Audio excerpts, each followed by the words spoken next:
আসসালামু আলাইকুম ওরহমতুল্লাহ। সুপ্রিয় শিক্ষার্থীবৃন্দ, আশা করি তোমরা সবাই ভালো আছো।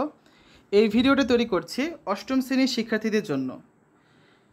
2024 সালের অষ্টম শ্রেণীর ইংরেজি বইয়ের অষ্টম অধ্যায়ের 117 পৃষ্ঠার সমাধান নিয়ে আজকে আলোচনা করব। Class 8 English chapter 8 activity 8.1.1 life in the Woods, page number 117। শিক্ষার্থীরা, তোমরা যারা এখনও অন্যান্য বিষয়ের ভিডিওগুলো দেখোনি তারা আমাদের চ্যানেলের প্লেলিস্ট অপশন থেকে ঘুরে আসতে পারো। সেখানে তোমরা অষ্টম শ্রেণীর বাংলা, ইংরেজি, গণিত, বিজ্ঞান, ডিজিটাল প্রযুক্তি, স্বাস্থ্য সুরক্ষা, জীবন ও জীবিকা, ইসলাম শিক্ষা, শিল্প সংস্কৃতি এবং ইতিহাস ও সামাজিক বিজ্ঞান প্রতিটা বিষয়ের উপর আলাদা আলাদা করে প্লেলিস্ট পেয়ে যাচ্ছ। এখান থেকে তোমাদের যার যে বিষয়ের, যে অধ্যায়ের, যে পৃষ্ঠার সমাধানগুলো দরকার খুব সহজেই তোমরা দেখে নিতে পারবে। Chapter 8 life in the Woods. আমরা চ্যাপ্টার 8-এর আজকে প্রথম যে অ্যাক্টিভিটি আছে সেটা করব। লাইফ ইন দ্য উডস কথাটার অর্থ কি? অরণ্যে জীবন। ঠিক আছে, দেখো 8.1.1-এ কী আছে? Write answers to the following questions individually and then share your responses in pairs or groups. নিচে কিছু প্রশ্ন দেওয়া আছে, তোমাদের প্রশ্নগুলো উত্তর লিখতে হবে এবং তোমার উত্তরগুলো জোড়ায় বা দলে শেয়ার করতে হবে। এখানে আমার 3টে প্রশ্ন আছে। প্রথম প্রশ্নটা কি? Have you ever notice things like the sky, birds, rivers, trees, ants and school bells closely? B নাম্বারে আছে what comes to your mind when you think of them? আর সি নাম্বারে আছে how do you describe your feelings about them? You can write your feelings in the following way, one is given as an example. Name of the thing, your feelings about them, the sky. When I notice the sky I love the vastness, so you can say the sky is vast. এভাবে করে বাকিগুলো তোমাদের পূরণ করতে হবে। ঠিক আছে, তো আমরা আসো 3টা প্রশ্নের উত্তর দেখব। আমাদের প্রথম যে প্রশ্নটা রয়েছে এই নাম্বারে, সেটা কি? Have you ever noticed things like the sky, birds, rivers, trees, ants and school bells closely? তুমি কি কখনো আকাশ, পাখি, নদী, গাছ, পিঁপড়া বা পিপীলিকা এবং বিদ্যালয়ের ঘন্টার মতো জিনিসগুলো কাছ থেকে লক্ষ্য করেছো? তো এটা অ্যান্সার কী লেখা যেতে পারে? Yes, I have notice things like the sky, birds, rivers, trees, ants and school bells closely. যে হ্যাঁ, আমি এই জিনিসগুলো খুব কাছ থেকে দেখেছি, যেমন আকাশ, পাখি, নদী, গাছ, পিপীলিকা এবং বিদ্যালয়ের ঘণ্টা। বি নাম্বার কোয়েশ্চেনটা আছে what comes to your mind when you think of them? যে তুমি যখন তাদের সম্পর্কে ভাবো বা এই জিনিসগুলো সম্পর্কে ভাবো, তোমার মনে তখন কি আসে, তোমার মাইন্ডে তখন কি চলে আসে? এর অ্যান্সারে লেখা যায় when I think of sky, birds, rivers, trees, ants and school bells I imagine a harmonious blend of nature and human activity. অর্থাৎ যখন আমি আকাশ, পাখি, নদী, গাছ, পিপীলিকা এবং বিদ্যালয় ঘণ্টা সম্পর্কে ভাবি, তখন আমি প্রকৃতি এবং হিউম্যান অ্যাক্টিভিটি মানে মানুষের মধ্যে একটি হারমোনিয়াস ব্লেন্ড অর্থাৎ ছন্দময় যোগসূত্র খুঁজে পাই। ঠিক আছে, the sky paints a vast canvas for birds to fly. এটা হবে কি?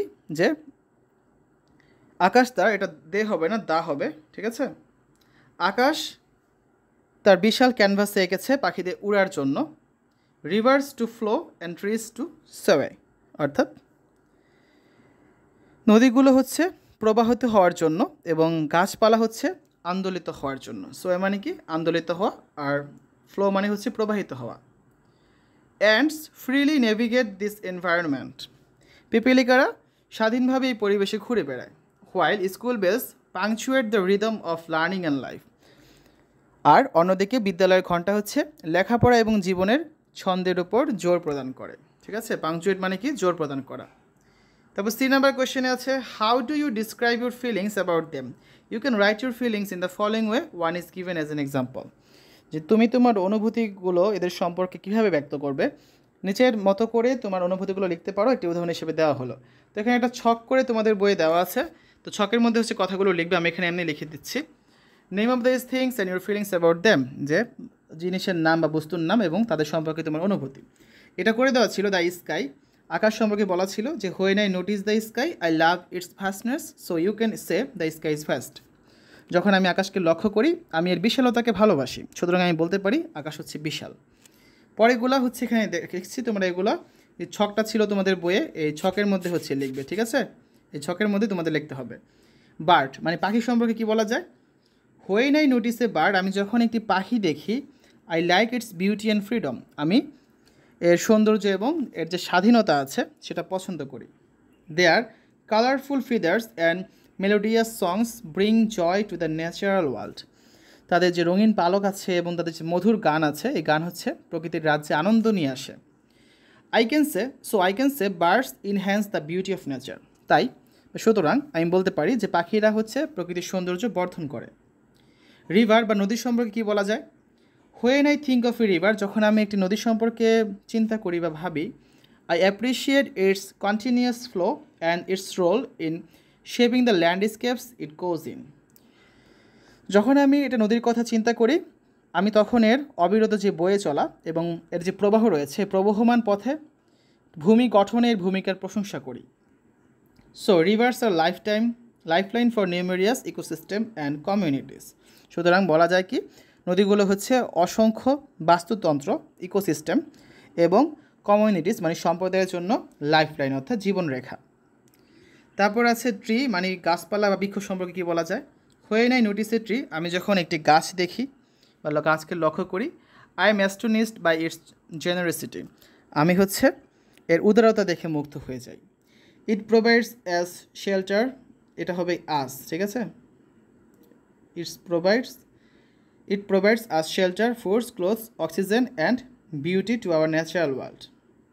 এটা হচ্ছে আমাদের আশ্রয় দেয়, শেল্টার, ফুডস মানে খাদ্য, ক্লোথস অর্থাৎ বস্ত্র, অক্সিজেন অ্যান্ড বিউটি সৌন্দর্য দেয় আমাদের এই প্রকৃতিতে। তারপর কি আছে? So we can call trees our generous friend, তাই আমরা বা সুতরাং আমরা হচ্ছে গাছকে আমাদের উদার বা মহৎ বন্ধু বলতে পারি। তারপর আছে অ্যান্ট বা পিপিলিকা সম্পর্কে। When I think an ant, আমি যখন একটি পিপিলিকাকে লক্ষ্য করি বা তার কথা ভাবি, I am wondered with the perseverance, industriousness, social bond of it. আমি হচ্ছে পিপিলিকার মধ্যে তার যে পারসেভারেন্স মানে অধ্যবসায়, ইন্ডাস্ট্রিয়ালনেস অর্থাৎ পরিশ্রমী এবং সোশ্যাল বন্ড মানে সামাজিক বন্ধন সম্পর্কে ভাবি। So I can say that ant is industrial, তাই আমি বলতে পারি পিপিলিকারা হচ্ছে পরিশ্রমী।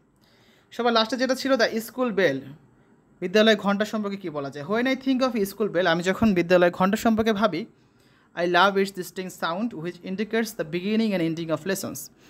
আমি হচ্ছে এর যেটা শব্দ আছে, স্বতন্ত্র শব্দটা ভালোবাসি, যা আমাদের লেখাপড়ার শুরু এবং শেষ নির্দেশ করে। So I can say school bell is a reminder of learning, তাই আমি বলতে পারি বিদ্যালয় ঘণ্টা হচ্ছে শেখার জন্য একটা রিমাইন্ডার বা এটা হচ্ছে একটা অনুস্মারক। ঠিক আছে, এই ছিল আজকে আলোচনা। আগামী ক্লাসে আমরা দেখব 8.1.2। Now read the following text to know someone's feelings about the sky, bird, river, trees, ants and the school bell. Then discuss the answers to the questions that follow. পরবর্তী ক্লাসে আমরা হচ্ছে এখানে একটা প্যাসেজ আছে, এটা পড়বো, এরপর কিছু কোয়েশ্চেন আছে, এই কোয়েশ্চেনগুলোর অ্যান্সার দেখবো। ঠিক আছে, তো শিক্ষার্থীরা এতক্ষণ আমরা আলোচনা করলাম class 8 English chapter 8 life in the Woods page number 117 অর্থাৎ অষ্টম শ্রেণীর ইংরেজি বইয়ের অষ্টম অধ্যায়ের 117 পৃষ্ঠার সমাধান আজকে আমরা দেখেছি।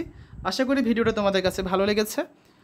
পরবর্তী পর্বে দেখার আমন্ত্রণ জানিয়ে আজ এখানে বিদায় নিচ্ছি। আল্লাহ হাফেজ।